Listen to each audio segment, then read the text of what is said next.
Hello my dear friends and welcome to StudyIQ. I am Joycey Joy and today in this lecture we will discuss about the proposal to make travel by buses and metro rail free for all women in Delhi. So we will discuss about this proposal in detail, what is the rationale behind this proposal, what are the concerns in this proposal and what alternative is available against this proposal. So we will discuss all this in detail.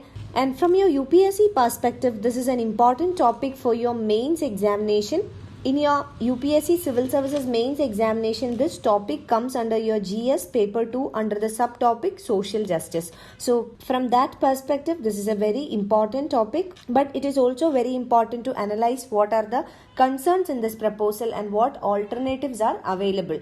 So we will discuss all this in detail in this lecture. So let us start. But before that, this is our channel StudyIQ and we are providing pen drive courses for various competitive examinations including SSC and bank courses, UPSC optionals, SSC JE courses, teaching examination, railway examination, defense examination, RBI grade B, NABARD grade A, UGC NET, UPSC Civil Service Examination, CLAT exams for various state PSCs and also for various professional courses.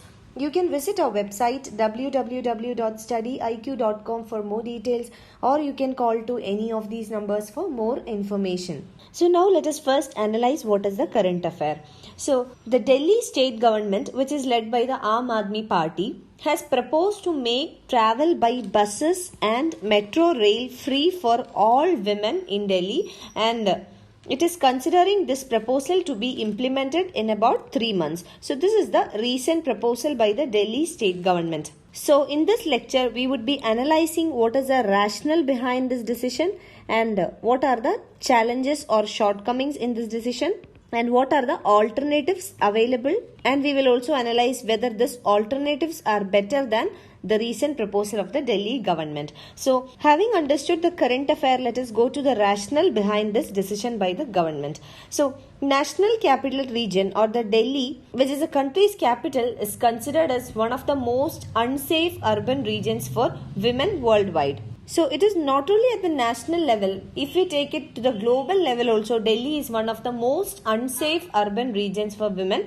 There are many cases reported against the safety and security of women, violence against women, etc. So the most important rationale of the government is to provide free rides in public transport. That means when free rides are provided in the public transport, this will encourage more women to use public transport. So more women would be using public transport and thereby public transport is considered as a safer mode of travel. So according to the government, public transport is considered as the safest mode of transport for women. So by providing free rides in metro rail and public buses, more women would be encouraged to use public transport and this will provide safety and security to women in Delhi. Now if we consider specifically about the Delhi Metro, after May 2017, Delhi Metro has become more expensive. So by providing free rides for women in the Delhi Metro, this will ensure more women use metro, which is a public mode of transportation, and this will ensure their safety and security. So you must understand that the most important rationale of the government is to provide safety and security to women travelers in the city. Now let us come to the concerns with this proposal, and this is the most important part of this lecture. What are the concerns? The first one is the relevance of the decision.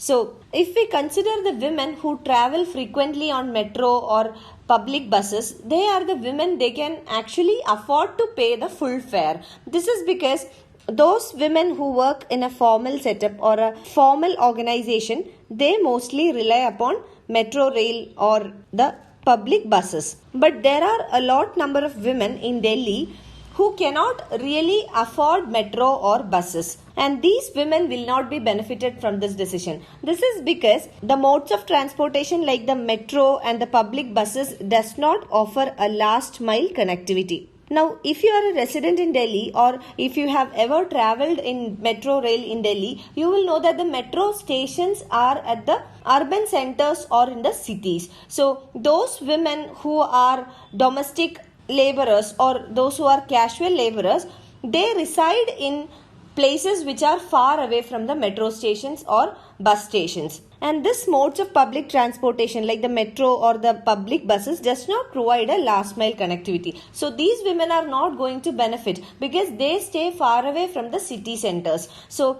metros basically connect one city to the other.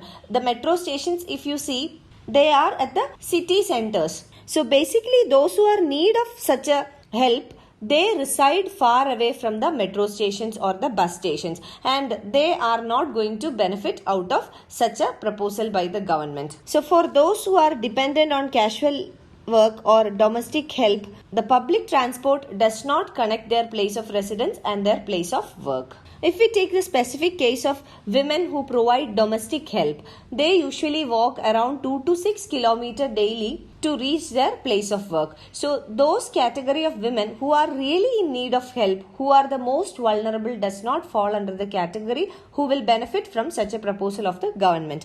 Now second concern is regarding the discrimination. Here two types of discrimination can be observed. One is within women itself. Second one, gender discrimination. So first category, within women, there are women who can completely afford metro, rail or public buses. So this creates a sense of inequality. Now there are men or boys who cannot really afford travel by metro and public buses. So this is again a discrimination against those who are economically weaker. Now the third one, the most important concern is regarding the economic impact. So the government will have to bear an expense in order to provide free rides. So the expense is from the part of the government. Until now, the government has not made it clear how the government is going to meet this expense of providing free rides for women in the city. And it is estimated that this proposal will require around 700 crore rupees from the exchequer on an annual basis. This is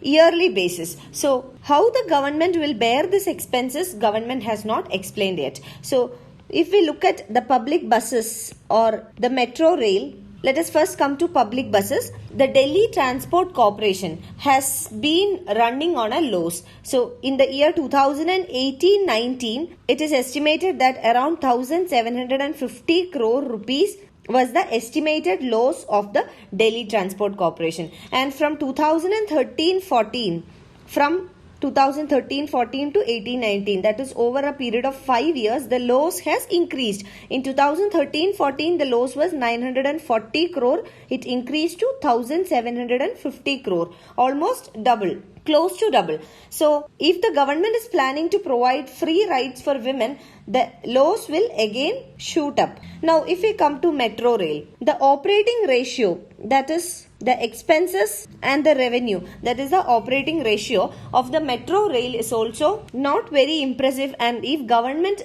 implements this decision or this proposal, it will skew the operating ratio of the metro rails. They will also undergo a huge loss. So these are the basic concerns with the proposal.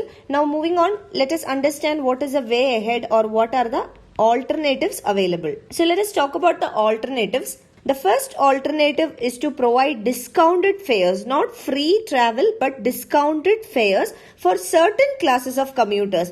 This certain classes of commuters include those women or those vulnerable category who cannot really afford metro travel. For example, senior citizens, economically weaker women, economically weaker section, students. So such type of specific categories can be identified by the government and discounted fares can be given instead of free travel. And the second alternative is to provide daily and weekly cap on the fares along with the discounted fares. So this daily and weekly cap on fares might encourage the use of buses and metros. So this can be made possible by the adoption of smart payment cards. So through the smart payment cards, weekly or daily limits can be set up. Now if we look at some of the international examples, cities like London, Sydney, etc. have already adopted this measure, the adoption of smart payment cards. So this can be another alternative.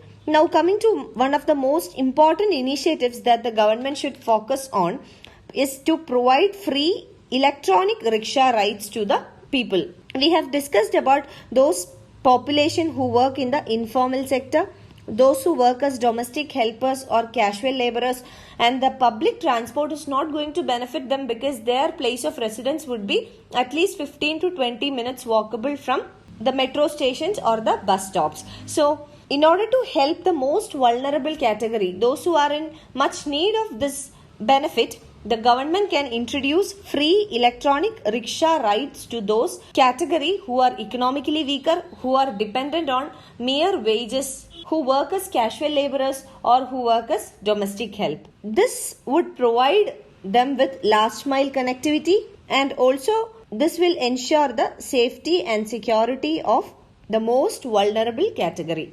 Now, apart from providing discounted fares, free rickshaw rides, the government should also conduct education campaigns, and there should be increased investment on safety and security, that is security and vigilance. And for that purpose, the state government can work with the central government to train the police force in gender sensitivity in order to make the national capital a safer place for women. So these are the alternatives available, and these alternatives are much viable than what is the proposal of the Delhi government in order to provide free rights for all categories of women. So this is much viable in terms of economy or economic terms, in terms of access and reachability for all the categories, and also in terms of safety and security. You can find the PDF of this lecture on our website www.studyiq.com. You can follow my Facebook page for more video updates. You can also write to me at joyce.studyiq@gmail.com for any of your queries and clarifications. Thank you.